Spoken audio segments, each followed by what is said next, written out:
पैसे वाटप प्रकरणावरून विरोधक आणि सत्ताधाऱ्यांमध्ये आरोप प्रत्यारोप सुरू झालेले आहेत. पाहूया. या देशामध्ये ही लोकशाही आहे. दडपशाही, भीती, पैसे या सगळ्या कृतींचा मी जाहीर निषेध करते.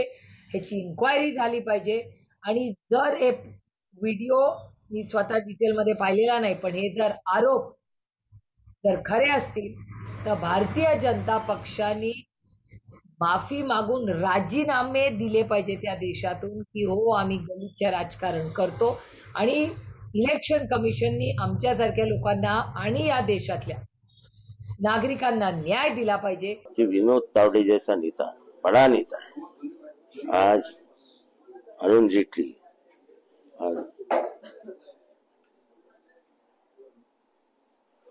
क्या होता अरुण जेटली क्या बोलो विनोद तावड़े जैसा बड़ा नेता पैसे बांटने के में पकड़ा जाता है.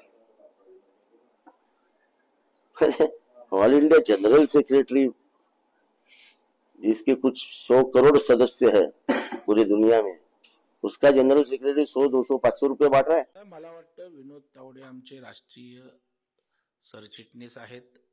आता ते काही व्यक्तिगत कामानिमित्त गेलेत की कशासाठी गेलेत मला याची कल्पना नाही, परंतु आता आमचा राष्ट्रीय नेता तिथं आला असेल, कार्यकर्त्यांना समजलं असेल तर त्या ठिकाणी कार्यकर्ते भेटायला जाऊ शकतात, परंतु त्यांचा राजकीय किंवा निवडणुकीसाठी तो दौरा नव्हता.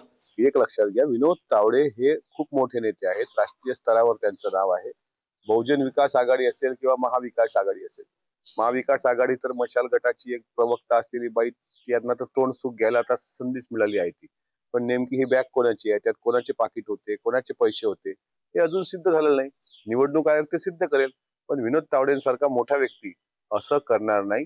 आगामी निवडणुका त्यांच्या हातातून निसटत आहेत विधानसभेच्या, म्हणजे बहुजन विकास आघाडी किंवा महाविकास आघाडी असेल. त्याच्यामुळे त्यांनी अशा प्रकारचे आरोप केलेले आहेत. मात्र या आरोपात कुठचे तथ्य असेल असं मला वाटत नाही.